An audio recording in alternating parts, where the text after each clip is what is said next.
The views expressed and the opinions given by the individual host and their guests do not necessarily reflect those of Para-X, its affiliates, or its sponsors.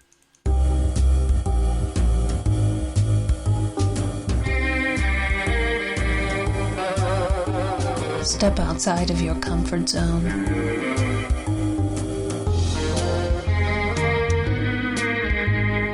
See the world with a whole new perspective. Join us and experience the unexplained on the Paranormal View. And welcome everybody right here to the Paranormal View on the Para-X Radio Network. I want to thank everyone for being with us tonight, those here in the chat room and those listening from around the world. We appreciate each and every one. If you'd like to listen, you can come over to paraxradionetwork.com and join in the live chat, and you'll be right here with us, so we appreciate that. Tonight we've got a great show lined up and great guest, and we have with us Barbara Duncan. Hello, everyone. And we got Tabby Cat. How you doing, everybody? And we got Jeffrey Gould. Hello.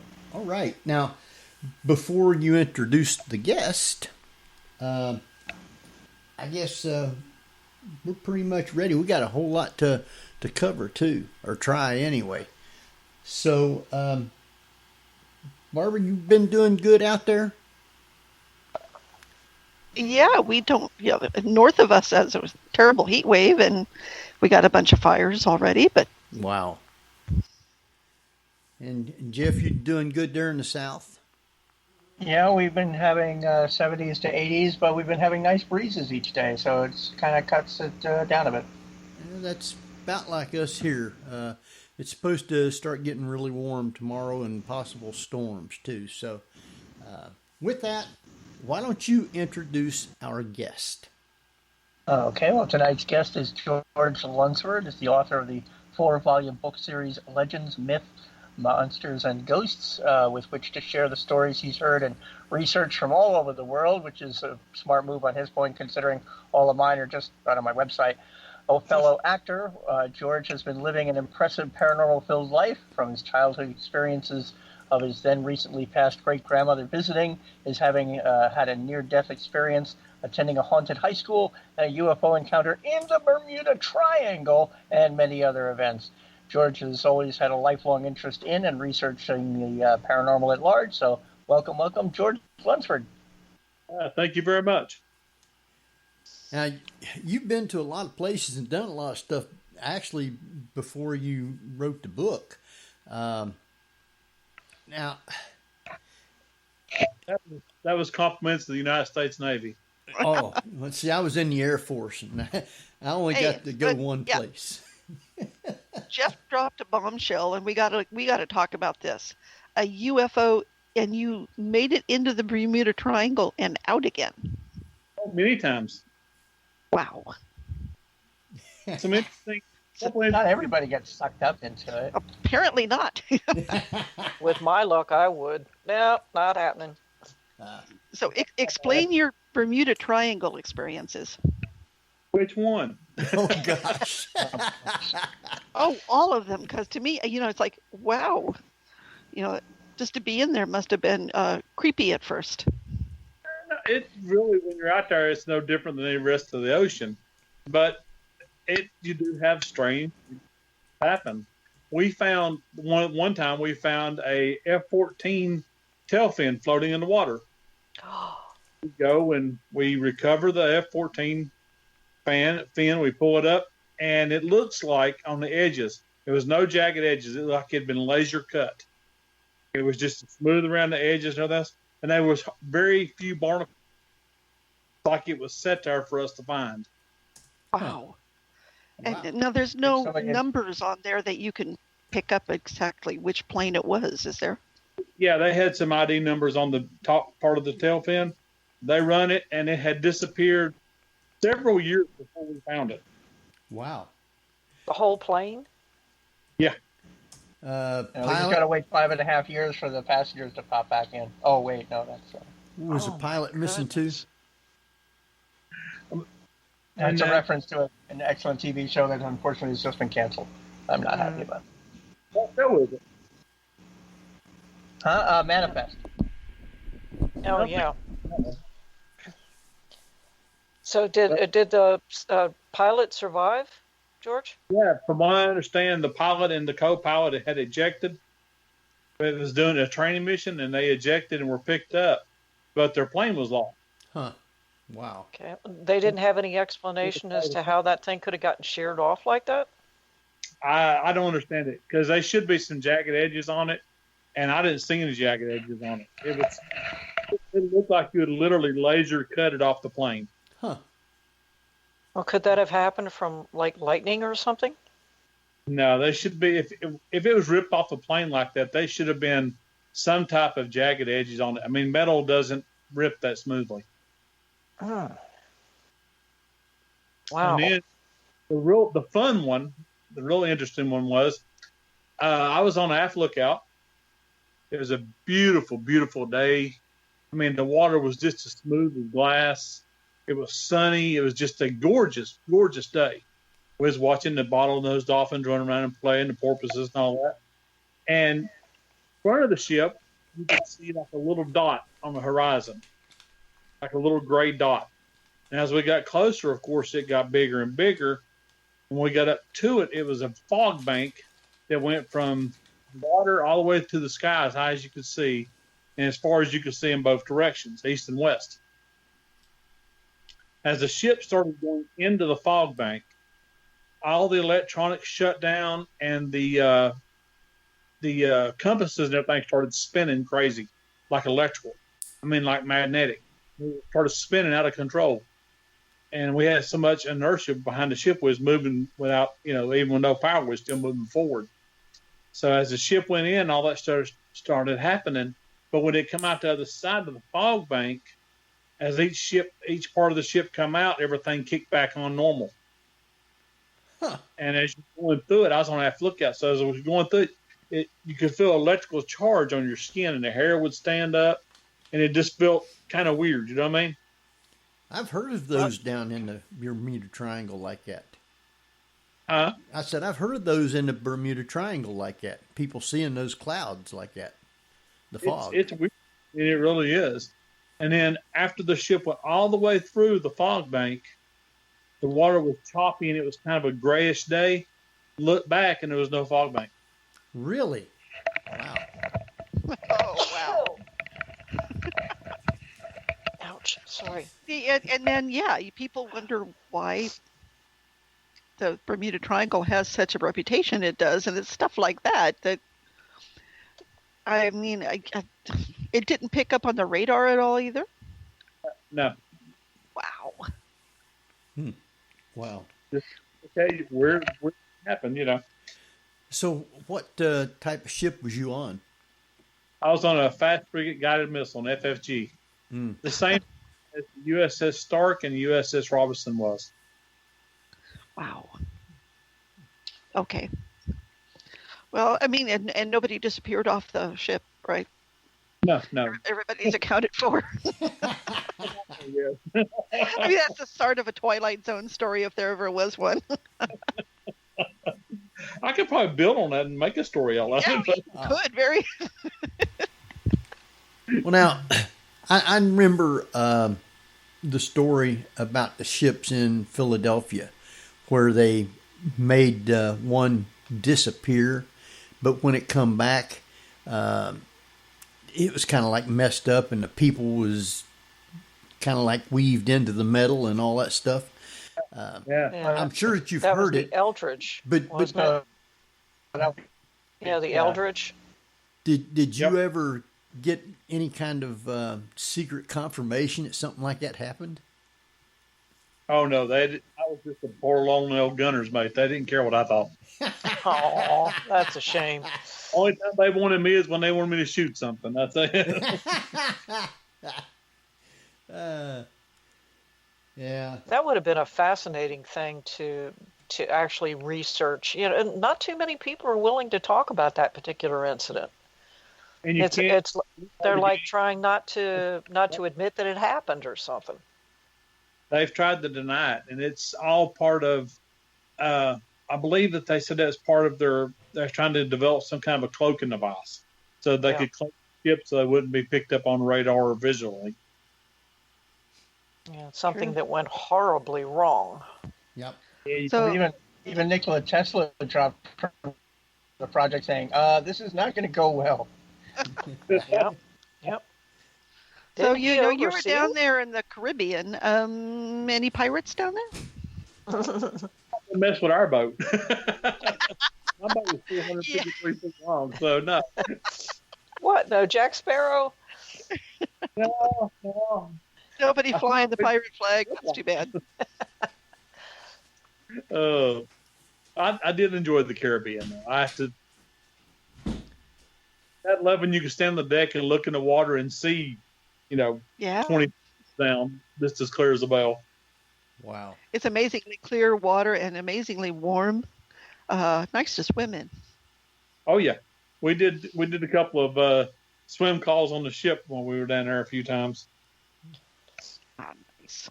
Did you encounter any ghost ships? Not necessarily just in the Caribbean, but anywhere while you were aboard ship.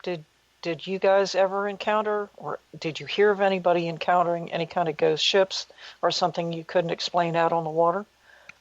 Not really. I mean, from what I've been reading about the ghost ships, that's kind of a hit and miss thing. It usually involves a timing, like the time when the ship actually sunk is when it reappears, almost like a glitch in time.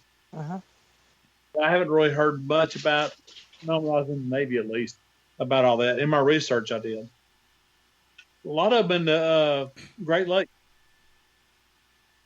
Yeah, that's probably got some of the most interesting stories up there.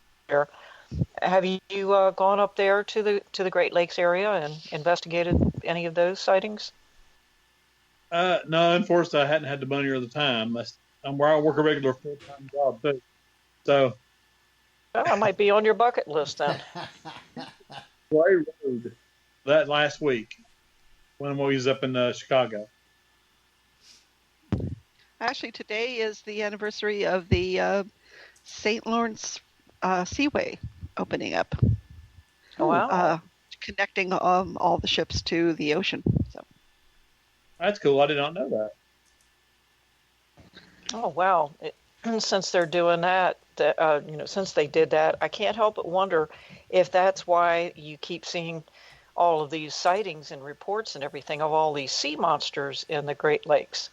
Now that they're more connected to the ocean, all the sightings that they claim of seeing big, huge critters, but they say, oh no, they can't live in fresh water. These were, sea creatures out in the ocean. And every time they find some sort of a connection between large bodies of water like the Great Lakes and things like that to the ocean, or like even Loch Ness, there's got to be something to it. You got to figure that sooner or later, look at the bull shark. It can go from saltwater to fresh. Why couldn't something else? Yeah. Well, I think that they look at things through a certain prism. I mean, they look at them like, okay, this can't happen because of this. And I got news for them. Nature can do whatever nature wants to. You're not going to change it. Yeah. I think that's the one constant there is in the world. And there's no reason why these creatures couldn't live in salt water and fresh water. somebody just took a video of an octopus coming out of the water and grabbing food. Oh, I believe it. So, Yeah. yep. They're pretty intelligent. Why not? They know. yeah. They know when they've got a hand out. Yeah. Or a tentacle out. Yep. We have a question from the chat room from Sherry, and she wants to know, do you know anything about some of the plane crashes that are in the Great Lakes?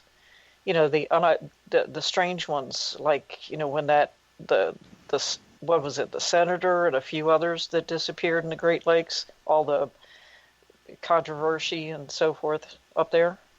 No, unfortunately, I don't know a lot about it. I have heard and I have read that there are storms and there is magnetic issues up there that can mess with aircraft. Yeah. About there, I've never really researched it. Well, down in your area too, there's a lot of rock anomalies too that would account for some crashes and weird lights going on, etc. Oh yeah, we got road. You can look over to Brown Mountain, and there's lights pop up and move across the mountain. Have you got to see those? I have many times. Mm-hmm. Any theory or any idea as to what you think it might be? Well, there's different stories about it. There's some saying that it was a lost child and the parents were out looking for the child with a lantern. There's stories that it was a escaped slave before the Civil War, trying to find the slave. There's all kinds of different stories. I personally believe that it's a real holy area, the Cherokee, to have holy stories about that mountain. So I wouldn't be spirits moving around the mountain. Wow. We actually, when I was young, we had people, we broke the mountain up into fields on a map. We had some people report to the ones over on the mountain, and they'd try to get to it before it disappeared. What color is the light? Yellow. I've seen white, and I think that's the only two colors I've seen personally. Okay, so it does look more like a flame of some sort, rather than the blue lights like a lot of people see. Yeah. So it does look like fire of some sort. It does. It looks like a lantern or something through there. Yeah. And while you can actually,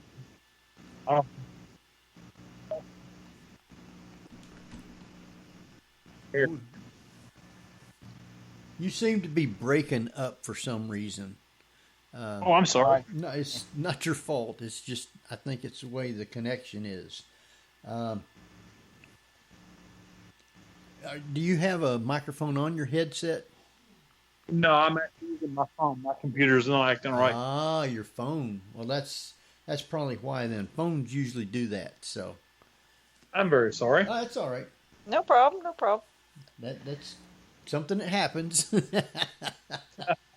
Generally, it happens to me. Yeah.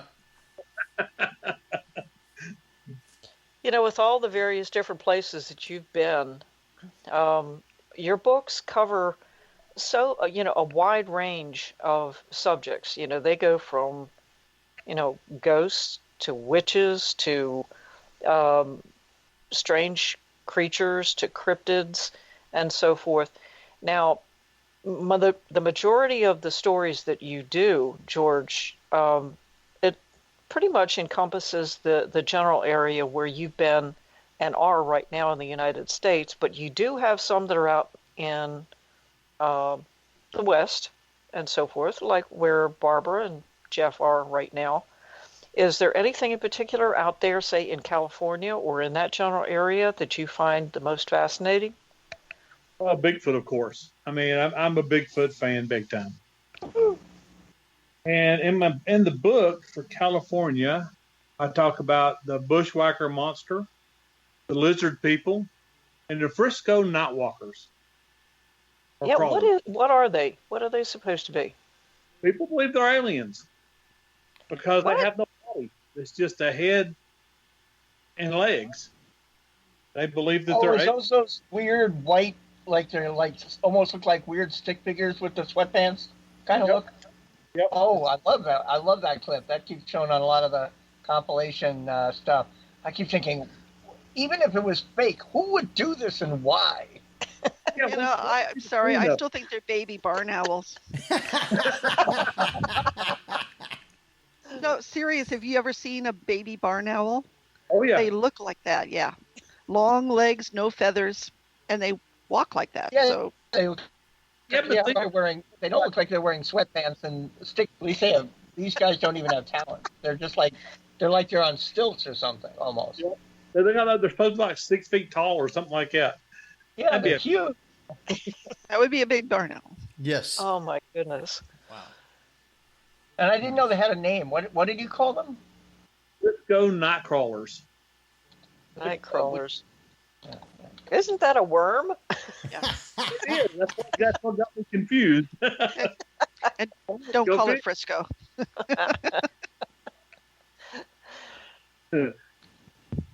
I remember searching for night crawlers with my dad for him to take fishing, and we'd be out there in the middle of the night with flashlights and everything, and he would never find him with his flashlight, but I would always find him with my bare feet. I never liked that. Oh, Lord. Now, what was the other one? There's the Billywhack monster. The Billywhack monster. What is that? I don't remember that one too well. Okay. Hurt way too much. Well, Bigfoot I already know about, but yeah. There's a lot of that here. Well, there's so many things. Probably one of the things that I had never really heard of, there's an awful lot of things in your books, George, that some of the references and everything I've never heard of. They have some really interesting names and so forth. But one that I thought was really interesting in South Carolina was a boo hag. Oh, the boo hag. I love the boo hag. I had never heard of that before. That actually was told to me when I was young by the Gullah people. I always call them the Gullah, but they were actually brought here from West Africa, and they tell stories from that was handed down in their native area, and that was one of the legends that they talked about was the boo hag. Wow. Aren't they supposed to be some form of witch? Well, it's kind of an odd creature. The boo hag is it's almost like a demon type character, but what it does is it wears human skin during the day, and it moves around like everyone else. And at nighttime, it'll shed its skin and turn into its, I guess you're a astral form or whatever you call it. And it goes into other houses, and it goes to people that are asleep, and it gets up on top of them and steals their life force so that it can live. Wow. And before daylight, it has to be back at its place and back in its skin. That sounds an awful lot some of the paintings and etchings and everything that I saw from back in the 15 and 1600s, even here in the United States back then, where they would show this really ugly looking thing literally on top of somebody in bed. Yep. With, dripping looking skin. But that was, long before the Civil War. But there has to be some sort of basis for that. I mean, for it to, go in between all of these different cultures and, different formats and everything. So there's got to be something to it. I mean, I guess it's sort of like the boogeyman that we're always, being told, hey, the boogeyman's going to get you if you don't mind yourself. Well, the thing about the boo hag is kind of like a neurotic creature. It's kind of nuts because there's 3 ways to stop a boo hag. You can pour salt around your bed, which is messy. Yeah, well, that's the typical witch thing. You keep witches at bay with salt. You can put indigo paint on your trim work around your doors and your windows. It can't cross it. Or, my favorite one, you can put like a broom or a duster in your bedroom, and the boo hag can't resist if it comes in your room and that broom's there. It has to count the pieces of the broom. Well, that's also a way to stop vampires, because they're supposed to be OCD. You put rice, like a little pile of rice at your doorstep, and they're counting it until the sun comes up, and then they're destroyed. Yep, exactly. That's Wow, same. yeah. Wow. Yeah, that's definitely Well, OCD. Wow. I was hoping you were saying that they'd have to pick up the broom and clean your bedroom. Barbara wants to invite one.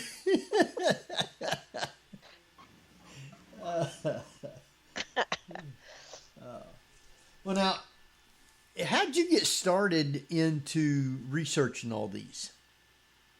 Well, I remember growing up, the way it was when I grew up, your grandparents or your parents used to hand down stories to you about your area. Like they told us about a thing called Helen's Bridge. They told us about the Brown Mountain Lights and all these other different stories from our area. And as a kid, growing up, you hear these stories, you have to go check them out. Because we're crazy as youngins and we have nothing better to do. So we would go wherever we heard about stories about, we'd go investigate them and check them out just to see what was going on with them. And nowadays, we don't really have that. We don't have older people telling stories down to the younger people and, getting their imagination built up and getting them excited to go check out stuff around their own areas. And I wanted to pass that on. I really did. I didn't want that to be lost. That's great. I think that is probably something that is really lost, is storytelling. You've got the internet, you've got cable, but nobody really just sits around and talks about folklore, their past, and everything else. It seems to be a lost art, and it's a shame.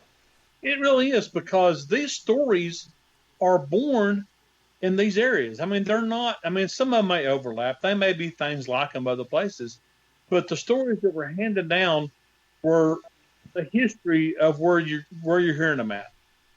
And it's just something that's being lost, and I couldn't stand it. I'm weird. I'm kind of OCD in some ways, I guess.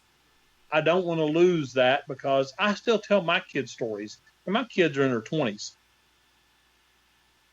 So, have you been to any of these places to research them? Some of them I have. A lot of them I couldn't go to because my books cover the entire United States. Right. But like when I was doing North Carolina, and I did, in the very first part of that book, my very first book, was the first chapter was about the Cherokee legends. Right. Well, I work in Cherokee every month. So I was out there around Cherokee, and I would ask around the people out there. And I got a lot of the stories and stuff from them. Just like I talk about, like the 𝘉𝘬𝘳𝘮𝘓. Well, the 𝘉𝘬𝘳𝘓 is the Cherokee Bigfoot. Uh-huh. I heard his story, and the cool thing I found out is everybody else that passes down these stories, there's variations. But if you go to the Indian tribes, there's no variations in their stories. It's passed down exactly the same every time it's passed down. Yeah. Which is incredible to me. The fact that they pass their stories down exactly the same to each generation. And they still sit around in Cherokee and tell the stories and tell about the legends, like Spearfinger or the Little People or the Raven Mocker or 𝘉𝘬𝘳𝘮𝘓. They still tell all those stories out there till they're young. Yeah. Wow. And that's great. I just love it to death. I think it's awesome. I think the Raven Mocker was probably one of my favorites out of that particular chapter, because the Raven Mocker, they refer to it almost as like a shapeshifter type of thing, but the fact that it is what I would refer to as almost a harbinger of death sort of thing. Yeah. And just about every culture in the world has got something similar to it. Like the Irish have the banshee. Oh yeah. So the Cherokee have the raven mocker, but the raven, the bird, the raven, isn't the only form that it takes, is it? No, it's not. It can take on any form, whether it be an old person, a kid, just really anything it takes to get to the person that is passing away. Yeah. And it just seems to be those that are actually going to die. In other words, they're not there to take your life. They're Right. there to make the transition. Yeah, Okay. that's the way I understood it. Yes. Well, the thing I found most interesting in Cherokee, of course, Spearfinger was one of my favorites because, I mean, come on, she's got skin of rock. You just gotta love her, even though she does eat children's livers. But still, you know. Oh, give her a break. She just eats, Yeah, I mean, onions. Yeah, just give her a break. but the whole story of Spearfinger is fantastic. But what I found the most interesting is when I was doing this research in Cherokee, there was a lady who had written a book, and I happened to run across it, and also found it online. And she talks about the little people. Well, I got me curious, so I started talking to the people out there in Cherokee about the little people, and I got to talk to an older gentleman out there who was probably in his 80s, and he was telling me about when they were doing construction out there in Cherokee that they found some of the bones of the little people and some of their tunnels. Wow. Oh, my word. Wow. Of course, I eat that up, you know. I'm a big nerd when it comes to all this stuff. I mean, everything has its basis in fact. And I mean, True. it's just like, the giants that they seem to find in Europe and everything. True. Why not? Heck, we've got people right now, we've got basketball players that are huge. And if you go to England right now, I think it's in the Tower of London museum, they have, and I saw it with my own eyes, a full suit of armor for somebody that was darn near 7 feet tall. And then right next to it was a suit of armor for somebody who was only 3 feet tall. Yeah. Yeah. Well, when the Indians come over the land bridge into America, they talked about in all their legends, from all the ones out west, all the way to the East Coast, they talked about running into the white giants, and they described them as having red hair or green eyes. They attacked them because they were cannibals. So the Indians attacked them, and they talk about them as if they wiped them out, but we won't get into all that though, because Wow. Well, I mean, that is a legend. I mean, even in some scholars are saying that came from Europe, that there were groups that came in, and that there's supposedly some, I believe, Cherokee legends of seeing people with very light skin and blue eyes. Yeah. So, yeah, I'm not surprised that there were probably a lot of visitors to North America prior to 1492. Yep. Well, I'll give you a little teaser here. So what you think? The disappearance of the giants in America and the reappearance of the wild men were around 200 years, 300 years. And it was all around what they call the Mammoth Cave System. Oh, in Kentucky? Oh, man. Yep. I'll leave it at that. Wow. That opens up a whole can of worms. Oh, yeah, it does. Oof. Well, we won't go into the goblins. That's another big one there. The Hopkinsville goblin stuff. Oh, yeah. Yep. With all Which of I the believe is cave related, right? yeah, or goblins, goblins all over, in any kind of folklore are involved in caves. Well, They're especially around. Go Involved up in Iceland and all that. They're big up there. Wow. Goblins and trolls. So do they all come out then on Halloween?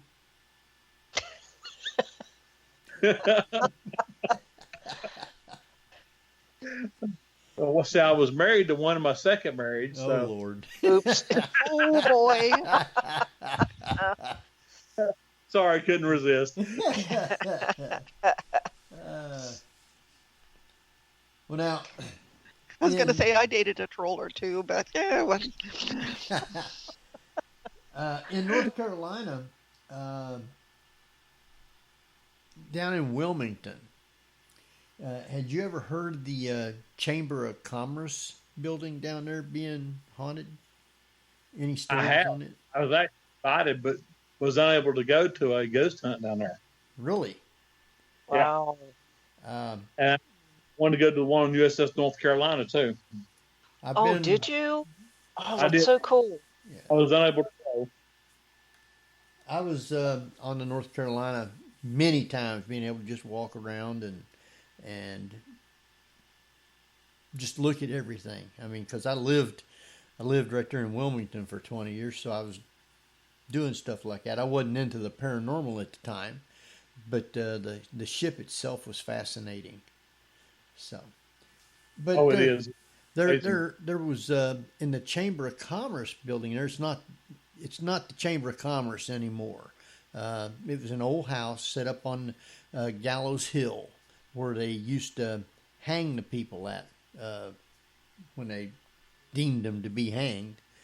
And Right. so it was named Gallows Hill. But there was this house there that they'd made into the Chamber of Commerce building.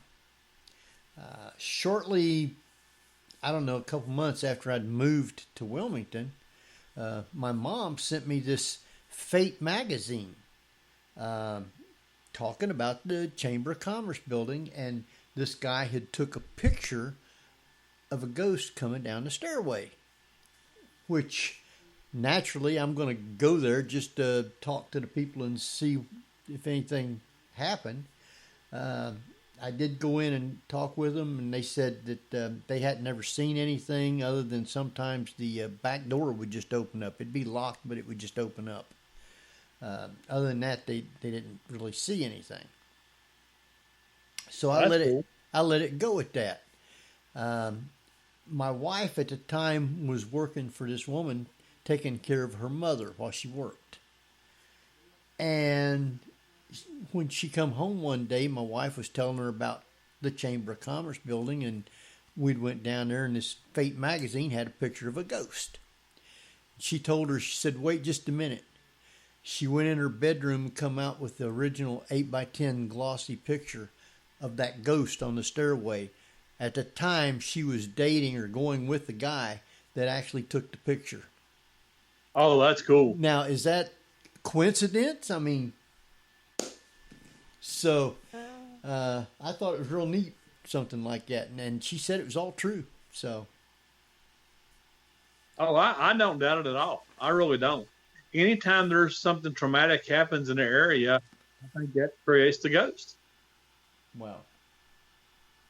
Now, have you personally seen, with your own eyes, an apparition or something that you really can't explain or probably considered to be a ghost? Oh, yeah, several times. And where was that? Well, one of them, like I said, like in my book, tells about, it was my great-grandmother was the first one. She basically come in and sat on the end of my bed, and I woke up and she was there. And it didn't look right. The more my eyes got in focus, she looked translucent. But she had all regular form. When she told me goodbye and that she loved me, she just vaporized away. But what made me know it was really her, you know how everyone has a certain scent like soap or perfume or whatever you smell? Right. You use that scent? Well, that scent was in my room. When I woke up, it was still in my room. Huh. Then she had passed away. So she came to you to say goodbye. Yeah. Oh, that was nice. That's great.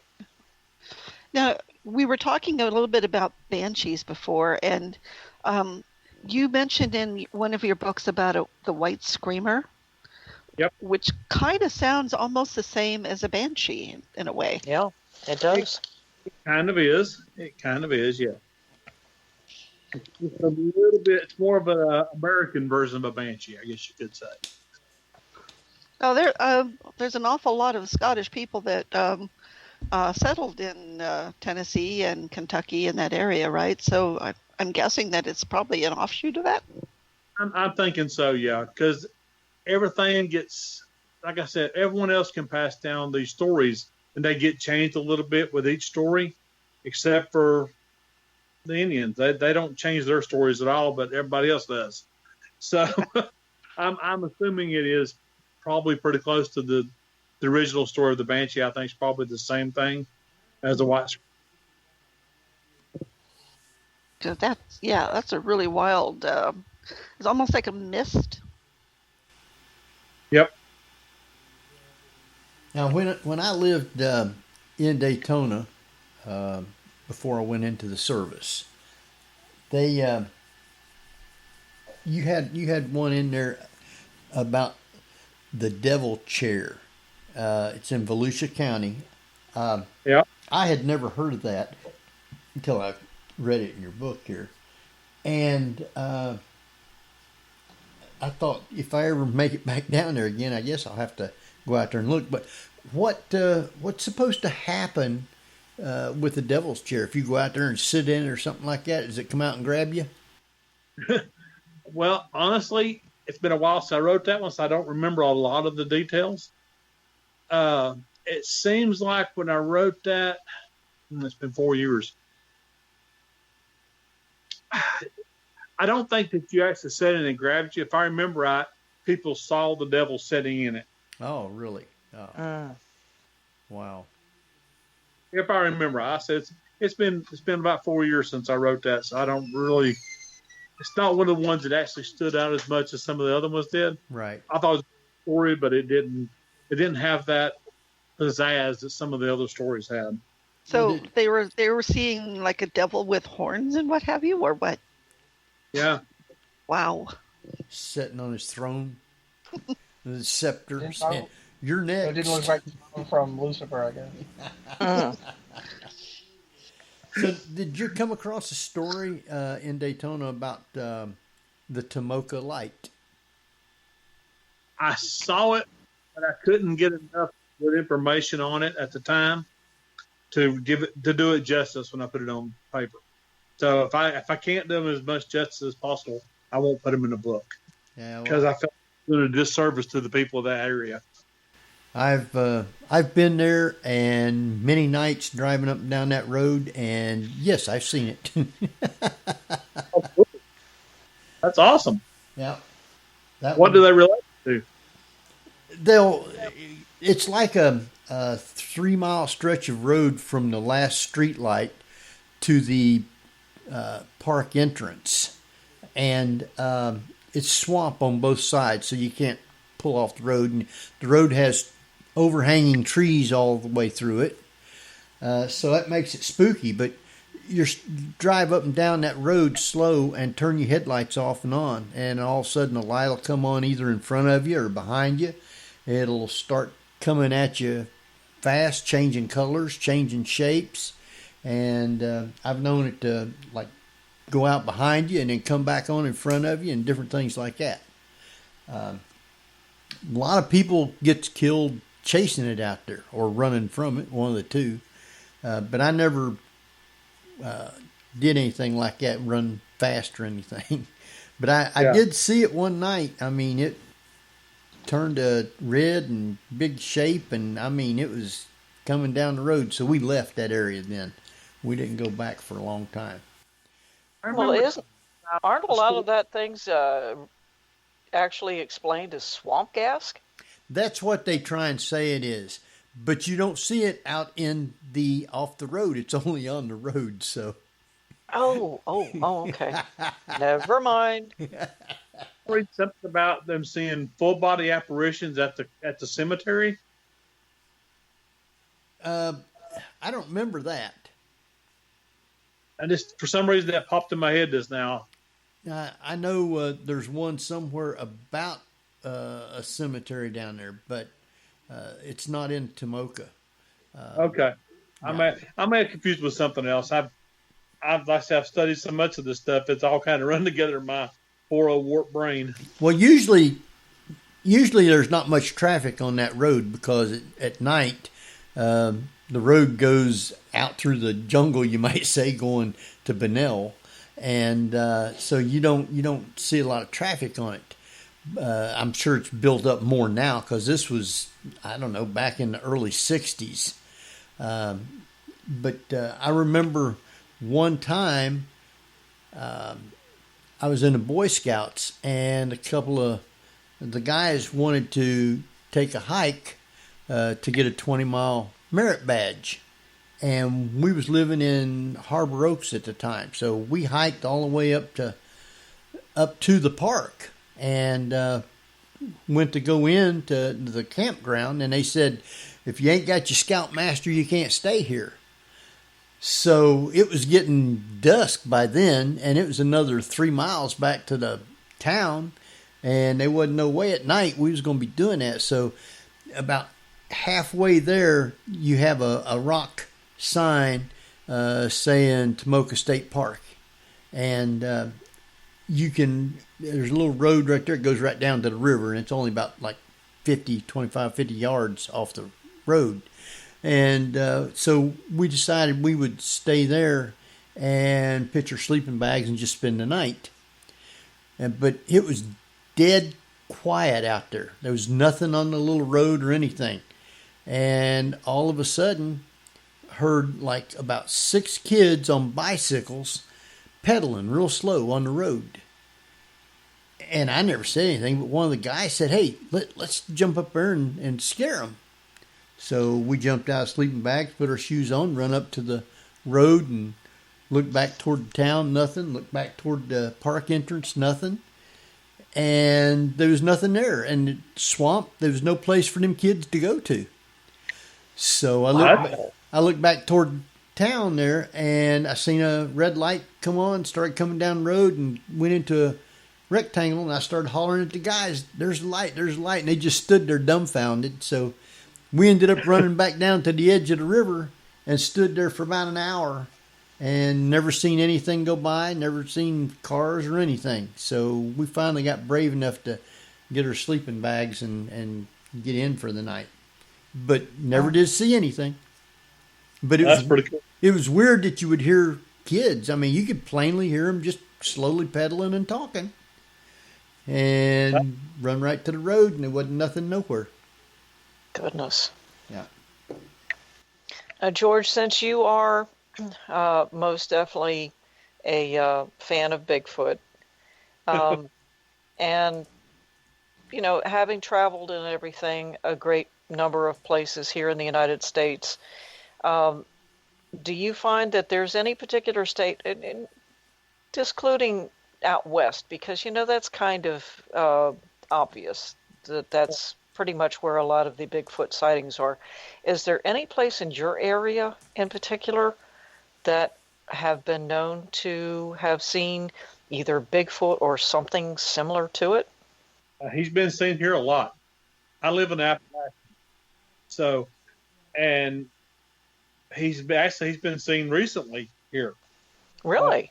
High school over in Murphy. He's been seen on the road between. There's a road that you take from Franklin to Murphy, and it's nothing but a mountain road that goes up.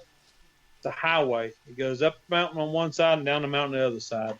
There's been sights of him crossing the road. There's been yells, screams you hear at night. He makes his presence known here, that's for sure. Now, personally, you know, have you actually witnessed something that you would consider to be quote-unquote Bigfoot? No, that's one thing I have not done. I've seen ghosts, I've seen UFOs, and all kinds of weird stuff, but never a Bigfoot. Have you ever heard anything that you couldn't explain that was supposedly a Bigfoot?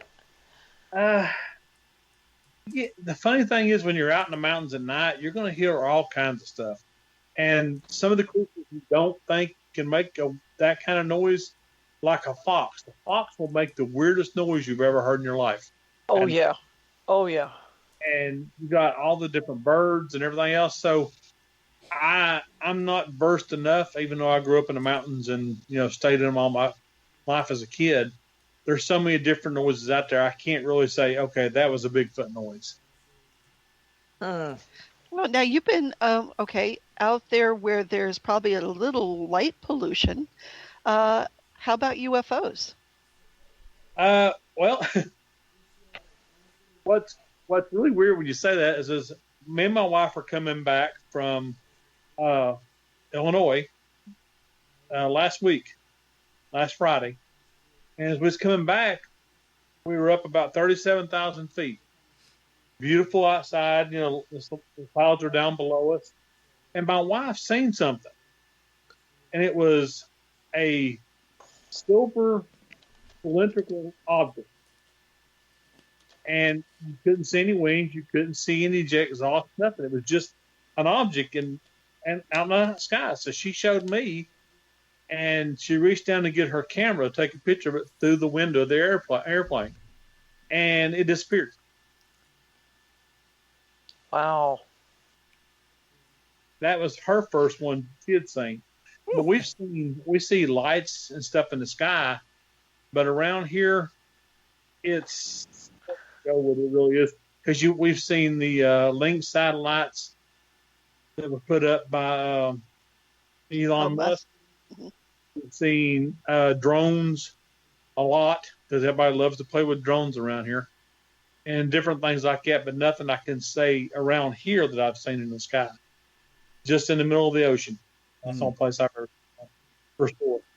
Oh, you mean when you were out on the boat? Oh, yeah. Oh, boy. And that would have been in the Caribbean area, right? That was in the middle of the Atlantic Ocean.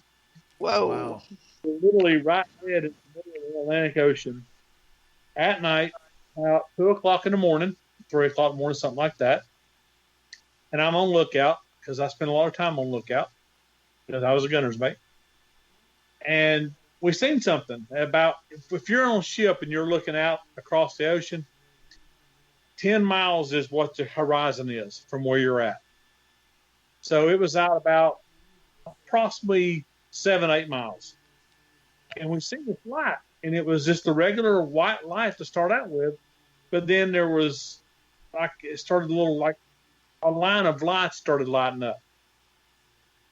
And there's no ship out there that has a line of lights like that. And there was nothing on radar, nothing on sonar, nothing, period. And we were watching it, and this thing started moving back and forth, side to side, like it was scanning or looking for something. And it went back and forth, up a little bit and down a little bit, back and forth. And then it stopped dead, and it shot straight up in the air so fast you couldn't keep your eyes on it. And it went back and forth for a good 5 minutes before it ever shot up in the air. Wow. Now, how many people aboard ship saw it? At least 6. Okay, now, did you report it, or did you just talk amongst yourself and decide, well, maybe we better not say anything because they might throw us overboard? Well, back then you kind of kept it to yourself. Yeah. Wow.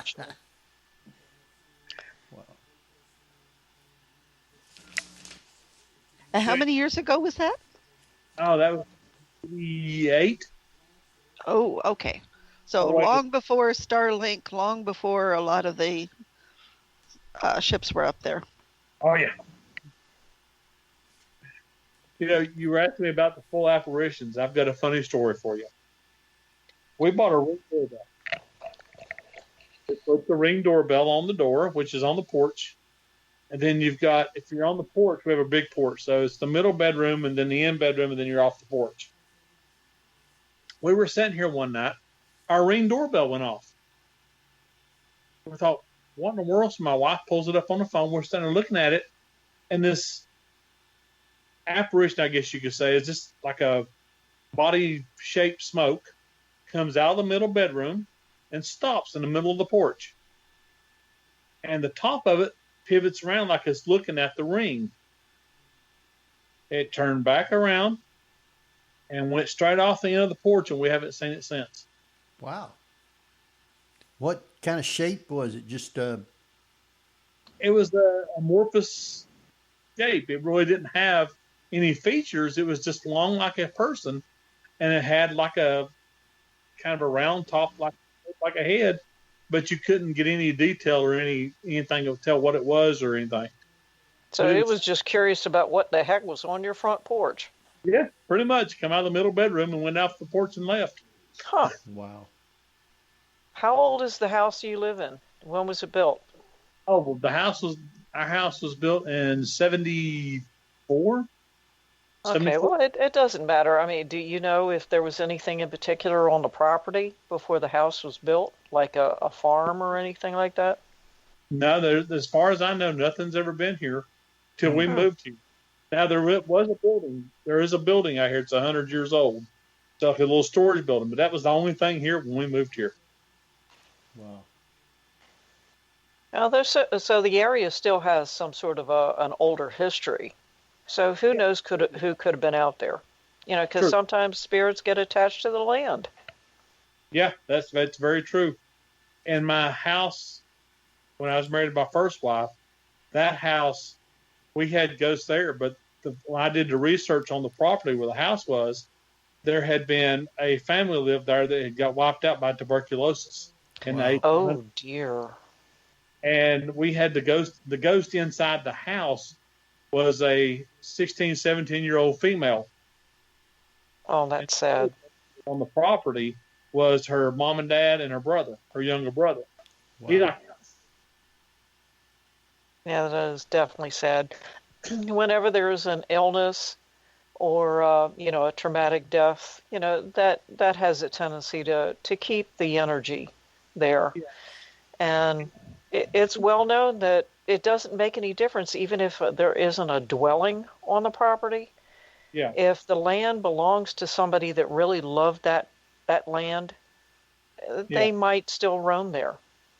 Oh, I call her Bertha, but she was a sweetheart. When my kids were babies, like my daughter was in her room crying one night. She was just an infant, and she was crying. I woke up to go check on her and change her diaper and stuff. I walk into the room, and all you hear is shh, shh, shh, shh, shh, shh. Oh. And her blanket was like somebody was patting it. Oh. That's cool. She is big time. Yeah.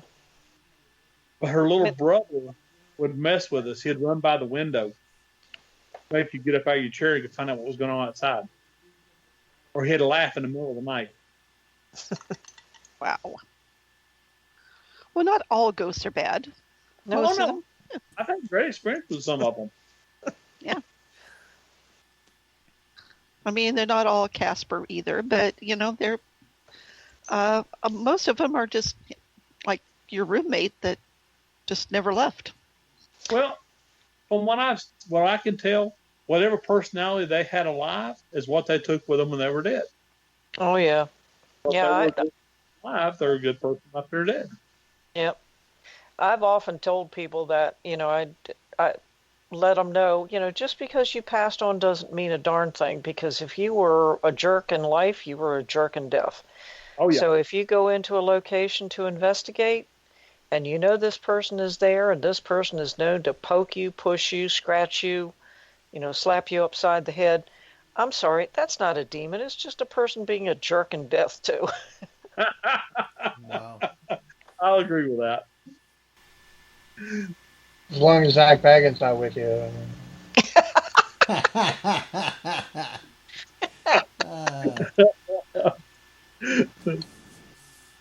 All right, I think we're going to take us a quick break. Be about 5-6 minutes. Just remember your mic will be live, but you won't hear anything until we come back on. So with that, I'm going to let Jeff, if you give me a second, you can take us out to break. So take your time. How's that sound?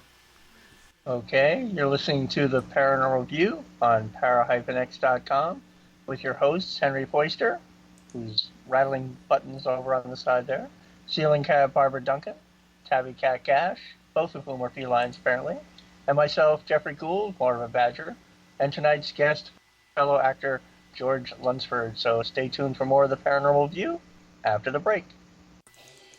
Whether you're listening at home, at work, or anywhere, thanks for making Para-X part of your day. Your source for everything paranormal, Para-X. And welcome back, everybody, right here to the Paranormal View on the Para-X Radio Network. I want to thank everyone for being with us tonight. those listening here in the chat room and those listening from around the world, we appreciate all of you. I want to welcome back Barbara Duncan. Hello, everyone. And speaking of listeners from around the world, where do we have listeners at tonight? All over the United States, the United Kingdom, Canada, and Spain. All right. Spain. Good evening, Spain. And we have with us Tabby Cat. How you doing, everybody? And we have Jeffrey Gould. Hello. And we have our great guest with us tonight, George Lunsford. Hey, how y'all? Doing good. You? Doing pretty good for an old fat.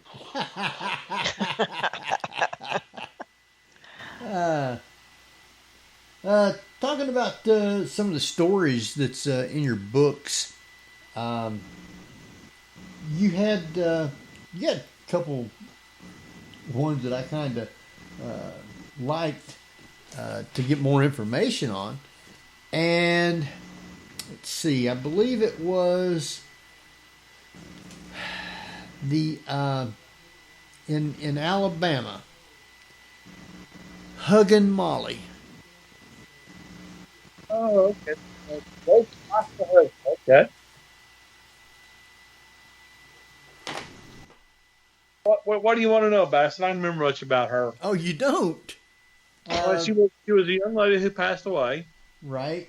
And I guess I forget what it was that was wrong with her, but she would come up behind somebody and hug them and then scream in her ear. She's actually a pretty friendly ghost compared to some of them we wrote about in the book. I'm trying to remember what her age was. She's pretty young. She's pretty young. Hold on just a second. Let me see what I can look at. I'll pull the book up and look at it.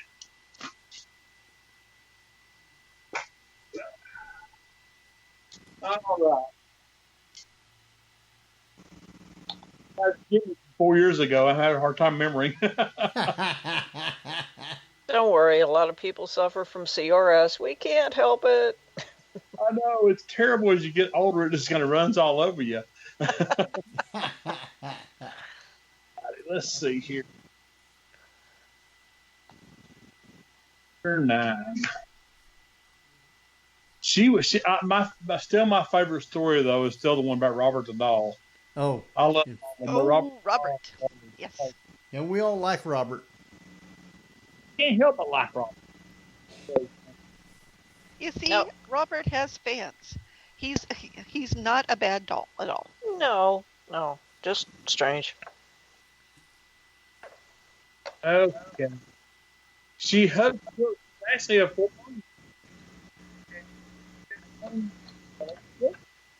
She's about 7 foot tall, heavy set woman, and she's dressed in black with a large brim hat, and she.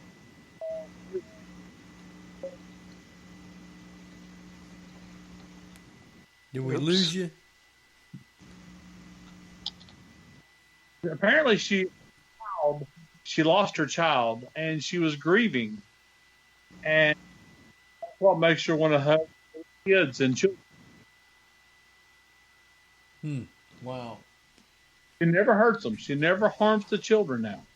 It's always very gentle, and it's, just a real nice thing when it comes to children. I don't think she's quite as nice to older people sometimes. Right. Wow. Been known to actually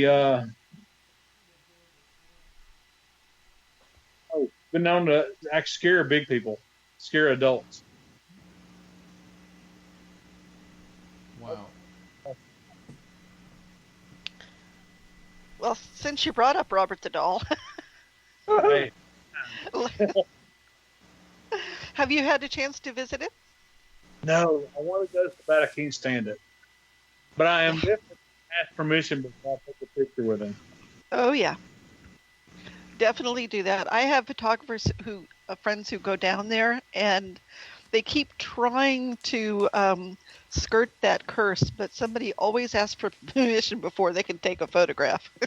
Yeah. Oh, well, I mean, that's polite. I mean, you do that, anytime you're on an investigation, you go into a location, and if you want to take photographs, me personally, especially if I'm on a location like a Civil War battlefield or something, I always ask, would it be all right for me to take your image? Not a photograph. Could I take your image, please? It's just polite. You just ask them, because some cultures don't like to have their photographs taken. That's Some true. spirits don't like to have their photographs taken. So you ask for permission. It's just polite. That's true. That's true. I'll definitely agree with that. The thing about the Civil War, a lot of the ghosts, I don't think they're actually ghost. I think it's more of a glitch in time. A battle has happened, a situation has happened, but that image is stuck all the time. It repeats over and over and over and over again. Yeah. I mean, it's not just a matter of being polite and everything. You've got to put, your investigations in perspective. When you talk to spirits within a particular time frame, it's best to talk to them in the language and the vernacular and the slang and everything that they're familiar with. If you don't, they might not completely understand what you're talking about.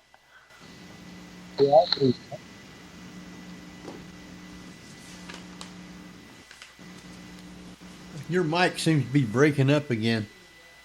Oh, sorry. That's Changing now.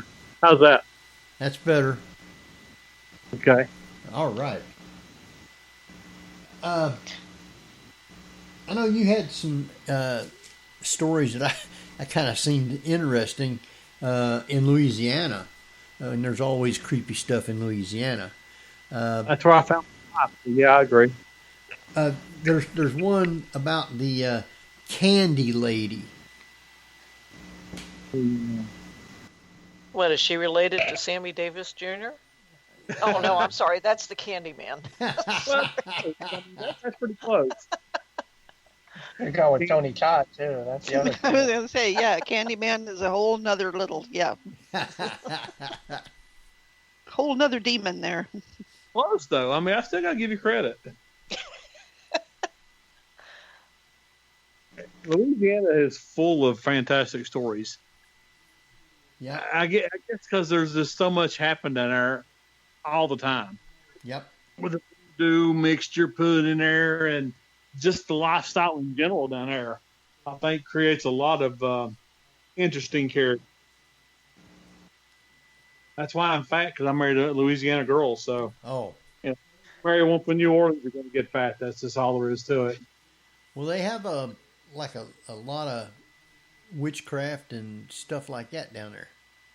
Yeah, it's all the voodoo. The voodoo come in from West Africa and up through the Caribbean and all that. And it's just that weird, the whole thing.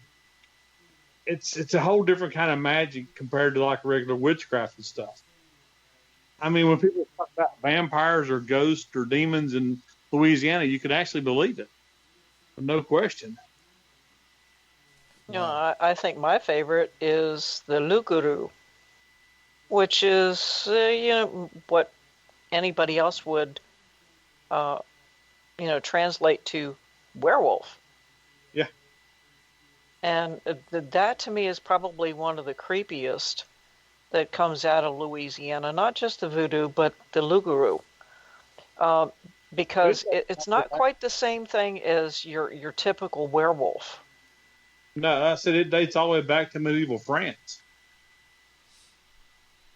And, I mean, the glowing eyes and everything kind of reminds you of that, but it's just a different kind of a character. It really is.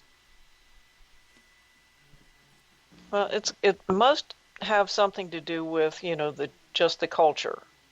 Down south, you've got the Spanish, you've got the French, and so forth. And they brought in a great number of their own superstitions, their own stories, and everything.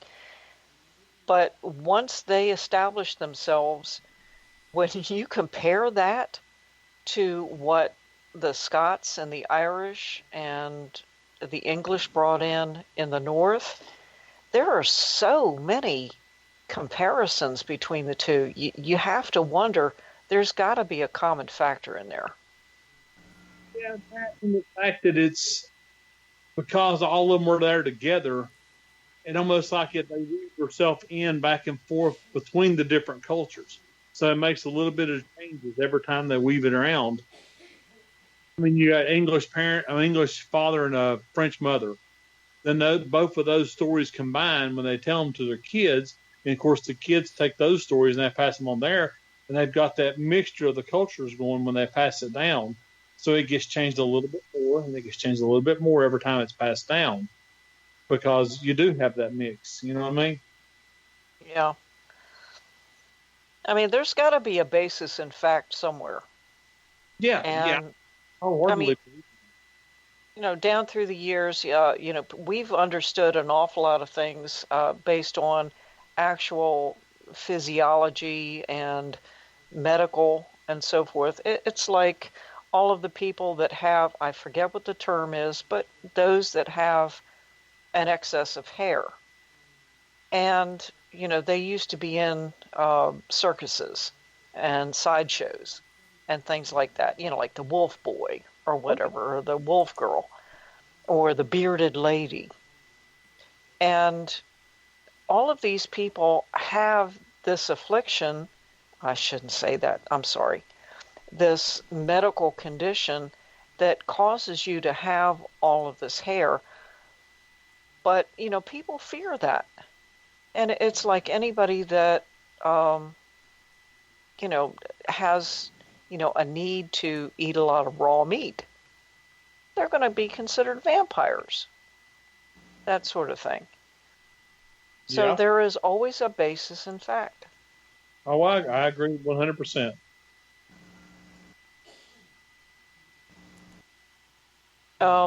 In Mississippi, let me see, is it Mississippi? Yes, Mississippi. Probably one of my favorites is the Robert Johnson story. Oh, I love it. Yeah. Could you elaborate on that one? He was a fair guitar player, and he wanted to do better, and he was willing to sell his soul to the devil. So the devil met him on the crossroads, made a deal with Robert Johnson to sell his soul to be famous and rich, because he was a poor sharecropper's son. He signed the papers, and overnight he became a incredible guitar player, singer, songwriter, rose to the top of in the blues and rhythm and blues, and then got poisoned by a jealous husband. Wow. Now, there is, an awful lot of stories, not only in Mississippi, but also all over the area about going to the crossroads and meeting up with the devil and selling your soul. Do you have any idea where that came from, that you have to meet in a crossroads? Well, from what I understand, the thing is the devil always gives a choice. You can either take this road and not sign your soul up, and this is what's going to happen to you, or you can take this road once you sign your soul over, and this is what's going to happen. So with the choice, you have to physically say, okay, this is what I want.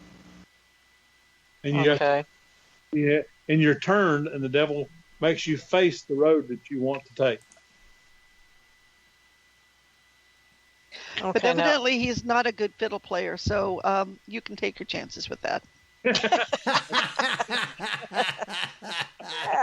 Yeah, like Charlie Daniels, yeah. Yeah. Oh, yeah. I remember seeing years ago a film called Crossroads, and it had Ralph Macchio in it. And I think Steve Vai was actually in that film, playing the one that was, in down under with the devil and everything, that Macchio ended up challenging him to a guitar duel and so forth. And it's really interesting that, that most people seem to think that when it comes down to the devil, to sell your soul for something worthy, something that you really want and everything, that there's always a trade-off, that you might get what you want, but in the end, there's a trade-off. And that must have happened with Robert Johnson. He had all this fame for a very short period of time, but then, bam. Yep.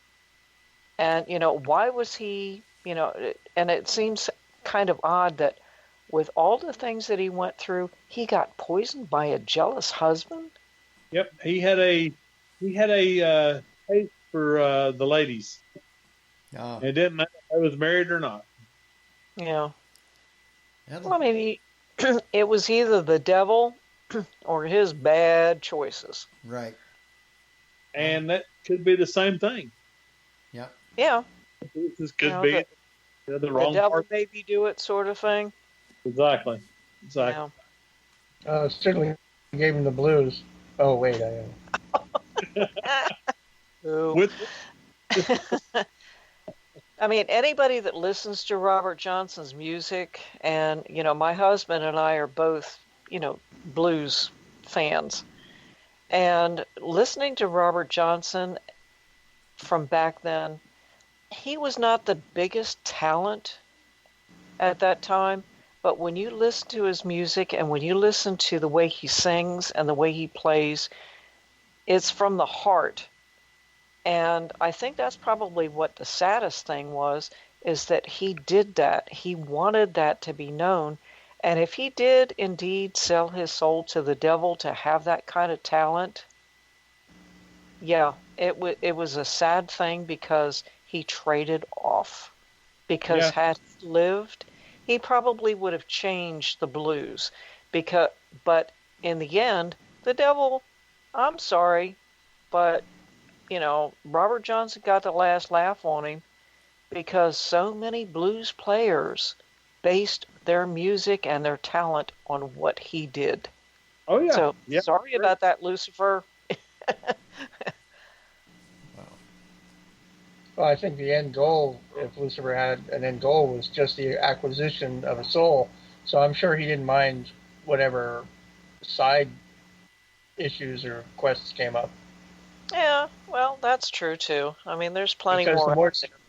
Because the more successful other people, the more tempted they are to get more.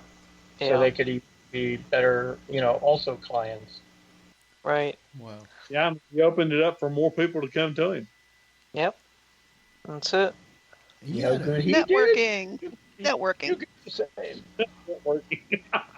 We're going to start getting Instagram ads with the devil doing that, I can show you in 15 seconds how you can dreams come true. Well, I found it funny because, I have friends in Florida, and it was like a Robert the Doll thing. So I friend Robert on Facebook and on Twitter, and all of a sudden Robert friends me back. And then he starts suggesting, you should like this person too. And I'm going, I'm not going to say no to Robert the Doll. So, yeah, you kind of get the network in there. I can see how it could happen. Lucifer gets a Facebook page, and you really should like this person. You network. I'm sorry, but if Lucifer looks like, the guy on the television show, oh yeah, yeah, forget it. And you do know he was the most beautiful of the angels and the most talented of the angels. Yeah. Yes, you're right. That's what they said. Yeah. So in North Carolina, they had one here, or you had one here called Chicken Alley. What was that about? Yeah. Love Chicken Alley. One of my most enjoyable stories. There was a man here. It was in the 1800s, back when Asheville was pretty much a logging community. People logged here, and the loggers would come off the mountains and come to Asheville to drink and party and spend their money. Well, there was a doctor here in Asheville that he didn't hang out with other doctors. He liked hanging out with the loggers and listening to stories and drinking with them and cutting up and having a really good time. Well, there was an area where some of the bars were, and the chickens would congregate in the alley. The wild chickens around Asheville would congregate in that alley. So you had to walk through the chickens to get to the different bars that were in that alley. Well, one night he got off work, he went home, got ready to go out, he got his top hat on, he had his cane, he was in a really good mood, and he started down the alley. Well, as he come down the alley through the chickens, there was a fight broke out in one of the bars. And when these loggers fought, they fought hard and bloody and violently and really bad. Well, the fight spilled out into the alley. Unfortunately for the doctor, he was in the alley when the fight boiled out into it, and he was killed. Well, because of that, now his spirit still walks up that alley and down that alley looking for the bar. Wow. And I've seen pictures and stuff that people have snapped, and it actually looks like a shadow with a top hat and a cane. Wow. Oh, man. I mean, when you can see that kind of detail, there's got to be, something to it. Oh, yeah. I have no doubt. I don't doubt that happened one bit. No, I guess that's what happened. Jeff, you're breaking up too. Yeah, of course. It was a good joke, too. No. Not again. I was saying that's what happens when plans go afoul. Oh, boo. You ain't right. Oh. Well, what's this other one here from North Carolina? The Clyde Irvin ghost. Oh, the Clyde Irwin High School? The ghost in my high school. Yeah. Ooh. Okay. Where my Clyde Irwin High School sits now used to be a graveyard. It was holy ground. Well, the city and county hired somebody to come in and move the graves, and the graves were people that were poor and indigent and just not have any money, is for poor people, and they come in and supposedly moved the graves. Well, they built a high school, and they found a few remnants of some graves, and they moved those. But when they went to build the area where the band and everything is, and the amphitheater, they run the bulldozer in there, and they took a big scoop of dirt up, and when they lifted it up, there was bodies hanging from the bulldozer. Wow. Oh, wow. So they put them back, and they moved out, and they hired another company to come in and move those graves. And now, when you're in high school, especially in the band area, there's shadows, there's disconnected voices, there's doors opening and closing, and just an in general feeling of something's not right. And every now and then you'll feel a cold breeze come through you. Wow. That's did they ever? I mean, obviously they must have relocated the rest of the graves afterwards. They did, yes. Finally. Oh, wow. Wow. If they got them all. If they got them. Yeah, I still think there's still some up there personally. Yeah, that happened. As long as you don't go swimming with Joe Williams. Yeah. Yeah, that happened out here in San Francisco too. They relocated most of the graveyards out of San Francisco. but somehow they managed to leave them under the Legion of Honor and the golf course up there. Well, golf too. Yeah. Yeah, we had the same thing happen here in my area. Two places that I actually investigated. They were supposed to have moved the graves because they wanted to build something there, but they just, like in Poltergeist, they moved the headstones, but not the graves. Sounds about right. And the next thing you know, the buildings that are on the property are haunted. Wow. The dead don't like being disturbed. No. Nope. And it's Not a at all. shame because those people who's bought the houses or the property for business or something, they got to deal with it. Oh Yeah. Yeah, and in that situation, there's not a lot of way to deal with it other than actually moving the bodies and having them re-sanctified. Yep. And at that time, you probably don't even know whose body it was if the gravestones had already been moved. Yeah. Very true. Yeah. It's hard to make it right, that's for sure. Yeah. Ick. Well, George, when it comes down to actual investigations, where has been the most haunted place that you've been to so far? Well, let's see. Just some old cemeteries. Some of the older cemeteries where they're buried, but there's not even really a headstone there. That's sad. 100 years old that were could have been either Indians killed or just people dying of tuberculosis. Nobody knew who they were, so they buried them and they just put a plain stone on the top of their grave. I mean, we've got really old graveyards in places. And when you're there, I mean, you feel it. You feel it more than you actually see it.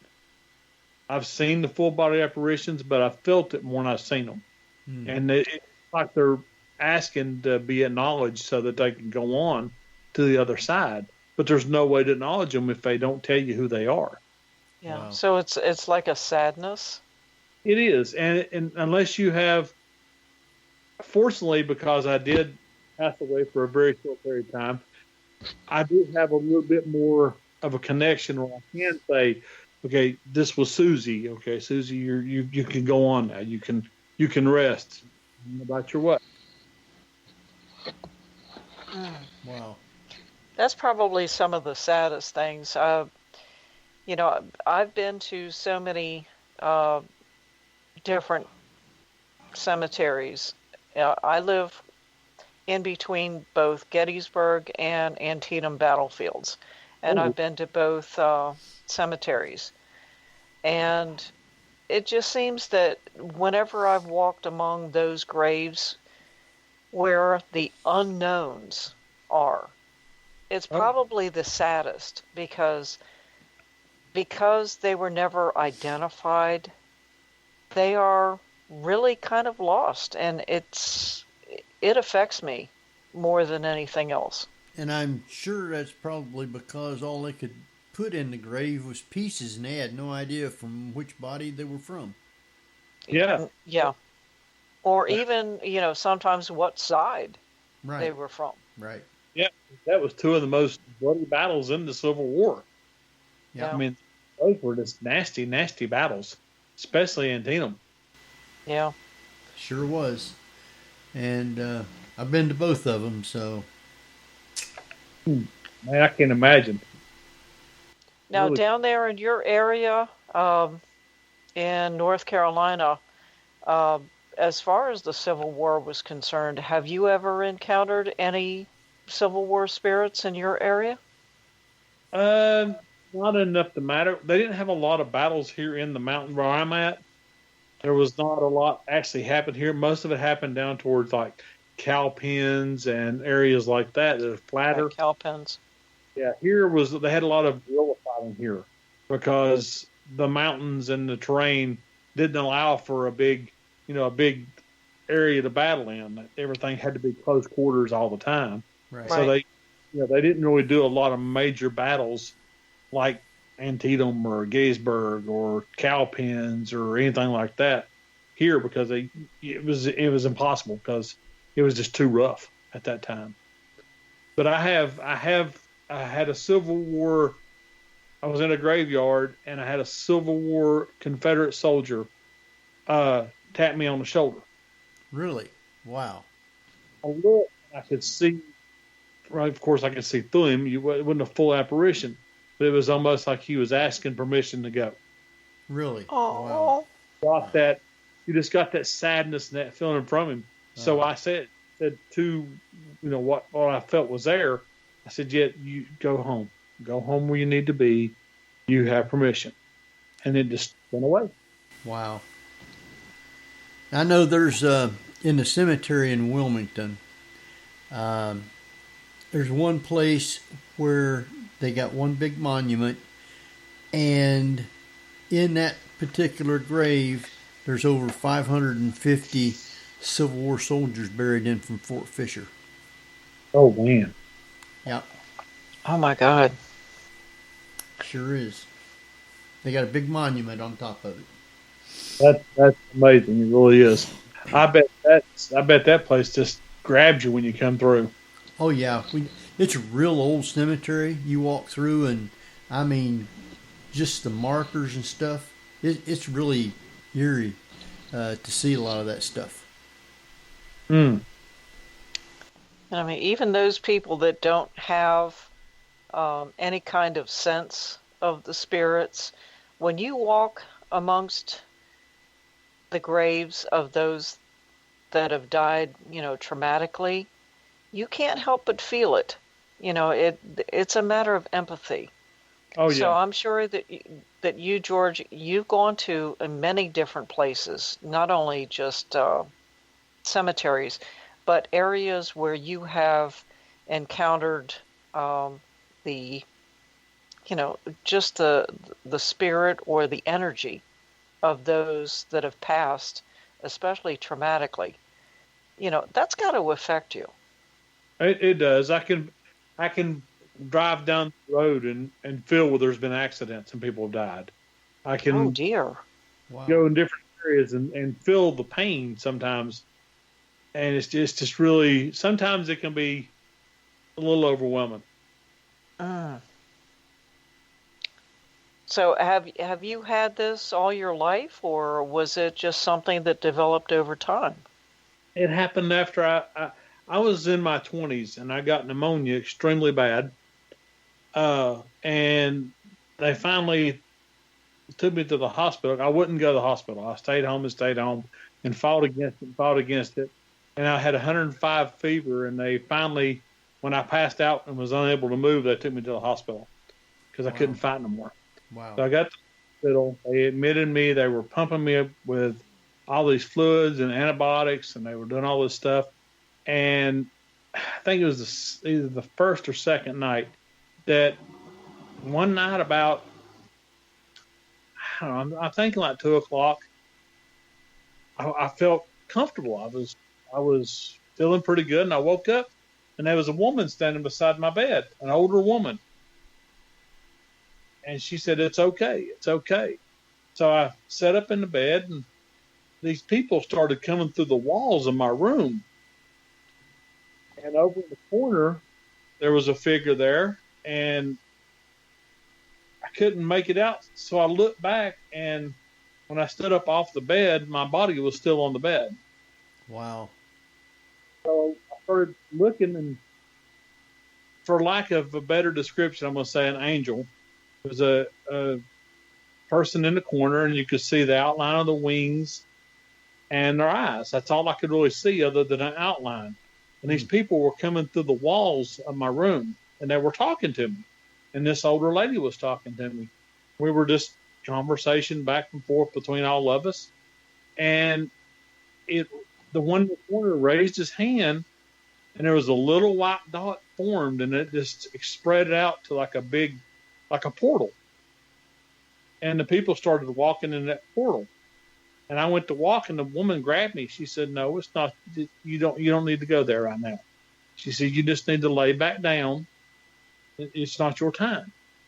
Wow. So I just sat back on the bed. I went to lay down, and I looked, and she waved at me and smiled, and she went into the portal, and he raised his hand again, and it went away, and he disappeared.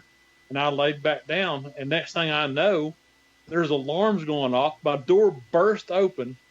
But the weirdest thing about the whole thing was when I was talking to the old lady and walking around my room, the clock in my room never changed. The second hand didn't move. Nothing changed on it at all. But when I woke up, it was moving. There's people running my room, and there was a woman jumped up like she was going to give me CPR, and I asked her, "What are you doing?"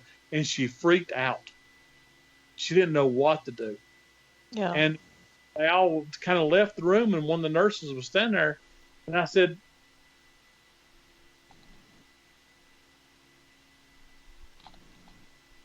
remember her name, and that woman went just pale.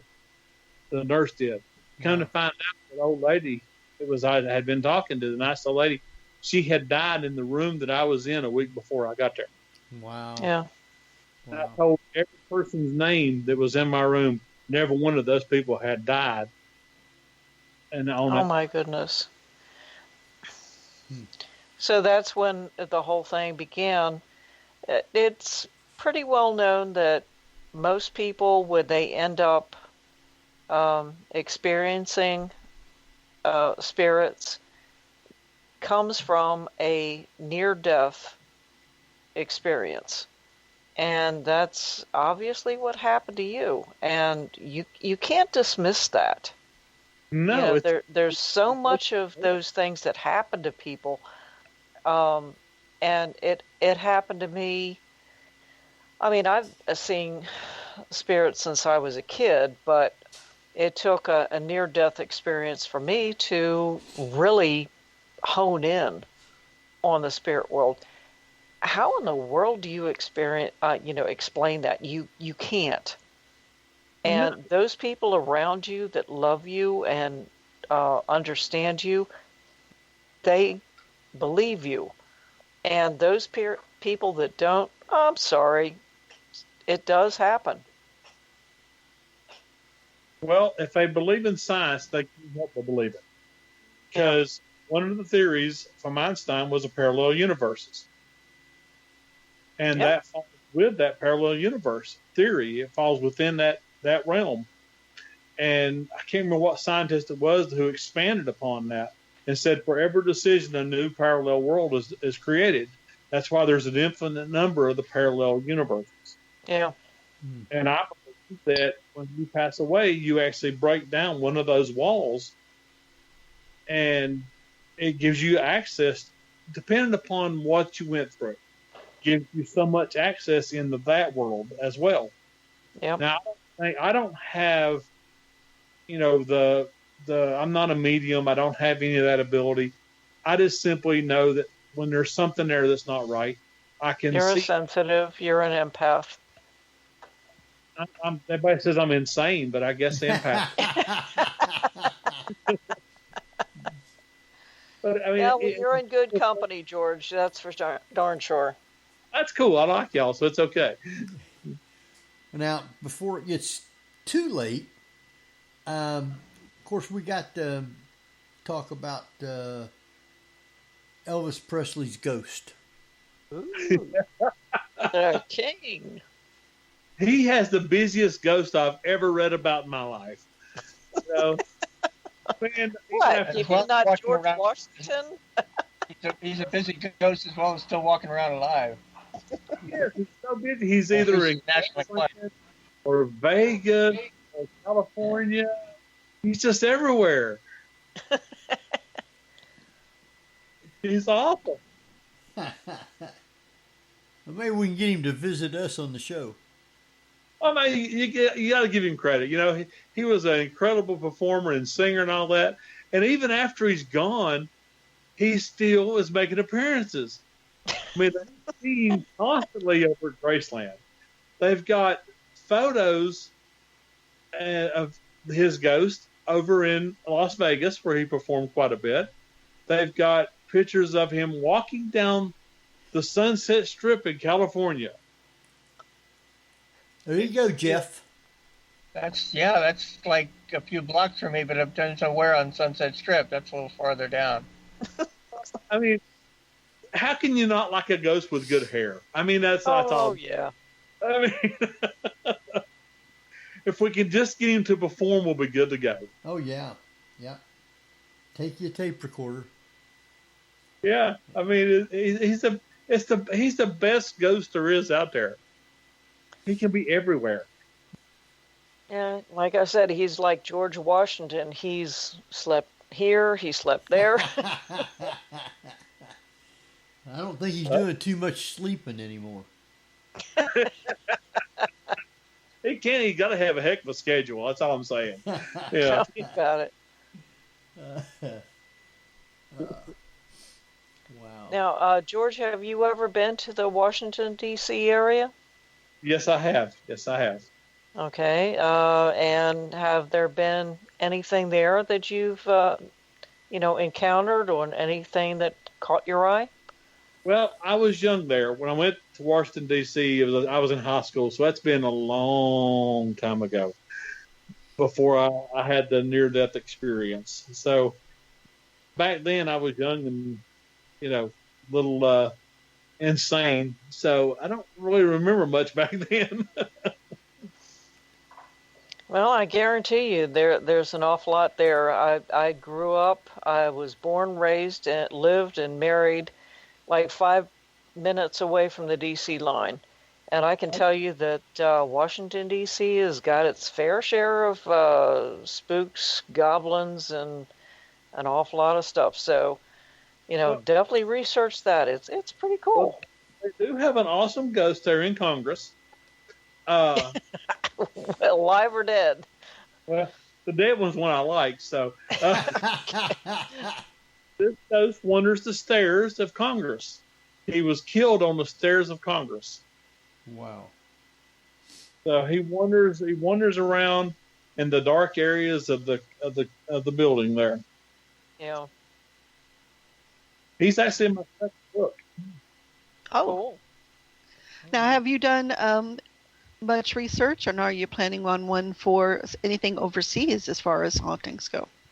I love the ones overseas. They're so much more fun. They really are. I actually put 7 of the overseas stories in my last book. It has the if I can remember all I put in there. I know I put the true story of George and the Dragon in there. Mm-hmm. I did the rock apes in Vietnam, which were known to attack our people. Mm-hmm. There's a story come out of France that is basically the basis for Romeo and Juliet. Yeah. Of course, I did the Banshee in Ireland. You got to do the Banshee. I mean, it's just too cool. I did a Chinese vampire, did a golem in Israel, and I did a little people in Africa. Wow. Not the big ones. Yeah. I think the golem was probably the most fascinating. Oh, I love the golem It is story. absolutely fascinating what that thing is. When you look at, not only, it's not a reanimation, but it's an animation of an inanimate object. Yep, a clay that does your bidding. And it's actually comes from It's good. Yeah, creation. Oh. Did we lose George or me? Both of yous. Oh. Kind Wait, of. what? You both had mic issues. Sorry. That happened. It's not on my end. My cats are not near me. Okay, Actually, try I again. had 5 cats in the room with me, but they're all not on the desk. Mine's in the bedroom with my wife. So go ahead and try again now. What you was trying to say. Yeah, about the golem. It comes from the Jewish mysticism. It's a Kabbalistic creation. Well, Yes. the Jewish mysticism book it's a spin-off religion from the Hebrew, and it talks about like the first woman to be created wasn't Eve, it was actually Lilith. Right. And she was created Lilith, equal to that. And she became very arrogant and everything else, and she went to the highest peak in Eden and called God out by name, and he cast her out to being a night demon. Wow. Yeah, Old Testament God was kind of testy. He didn't take a lot of crap off nobody, you know. He just I actually have a script you'd probably find interesting in which a woman is challenging a religious man's beliefs, and she points out, which God are you referring to, the genocidal Old Testament God or everything's wonderful rainbows New Testament God? Oh, goodness gracious. For me, probably the golem is one of the most frightening because it doesn't have a conscience or anything like that. You can't reason with it. And that's, for something to come after you that you can't say stop, don't do this. To me, that's the most eerie. actually reminds me of everybody I went to school with. Ah, Kind of single-minded, Wow. yeah, exactly. I mean, you just can't you can't tell them to stop, Right. doing what you're doing. But anything in mythology, when it comes to asking something to do something for you, I think that is probably the most frightening, whether it's a witch conjuring something or something from voodoo conjuring something. That is the most frightening because it comes from the will, of the person that is doing it. And if you believe that it's going to hurt you, it's going to. Oh, yeah. Yeah. Your subconscious can make you hurt yourself whether you mean to or not. Right. Yeah, And do exactly what they're wanting you to do. And I exactly. think that's what the big driving thing for voodoo is. Zombies actually come from voodoo ritual. Yep. The original meaning of zombie was. And what they based that off of is some of the drugs that they were using, and it would zombify the person, and they thought they were dead and then come back to life. But it wasn't that. They were actually just under some heavy drugs, and because their body wasn't getting the oxygen and it wasn't going to their brain, they had a one-purpose mind that was to move forward, to a kill or whatever. And it didn't have anything to do with being dead and being brought back. It had something to do with mind-altering drugs like bath salts do nowadays. Right. Wow. It's ironic because one of the original legends of the Haitian zombies is if you were to feed them salt, they would remember they were dead and return to their graves. Yep. Well, actually, the salt it does something to the neurotoxin that they put in there. It stops it from reacting. So actually, Clovis Narcisse had salt, somehow got a hold of it. And that's what caused him to start remembering where he came from. So there is basis in fact with that. Oh, yeah, very much so. Wow. Very. Well, our time is running down real fast. We got time probably for one more question, Barbara or Kat. Well, George, I have one final question. Now, when it comes to your next book, is there anything in particular or any place in particular are you going to focus on? Well, my next book, I'm actually going to get away from the folklore. I'm going to write something from my poor brain, and I'm doing a paranormal horror. Paranormal horror? Yeah, Ooh. this is set in. It's got I don't. It's got some spiritual stuff in it. It's got just some really blood and gore, bad ways to kill people type thing. One guy gets run through a wood chipper as an example.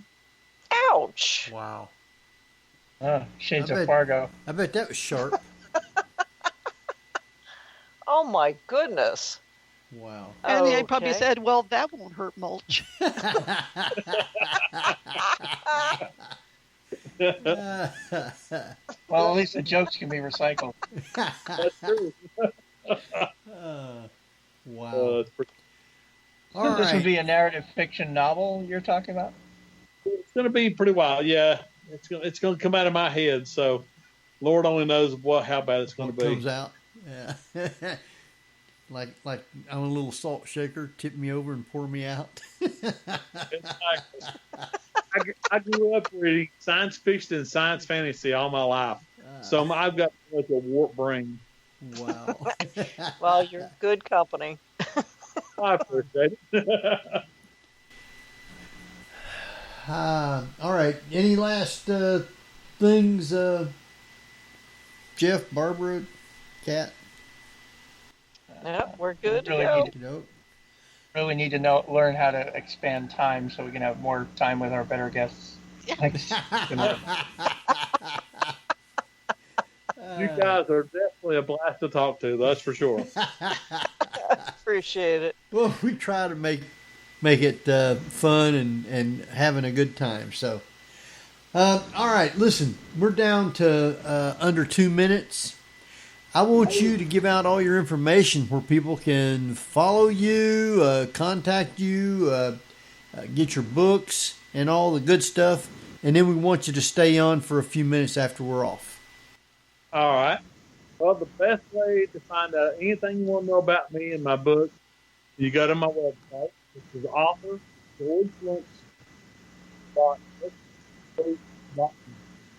Everything button. And Oh, now I know how it feels. sure you go to the website because I am going to do a book giveaway. Oh. Cool. All right. Well, the link to his website will be on the report page because we kind of lost the Audio. .x and host aspect of the web URL. But I have links to your website, your Instagram, Facebook, your author page on Facebook, Taylor's production, which we should really have talked about, and your IMDb entry, fellow actor, Oh, cool. I appreciate that. and links to all your books will be on the page. All right. With that, our time is just about up. And I want to thank everybody for being here and listening tonight. Hope you guys enjoyed the show.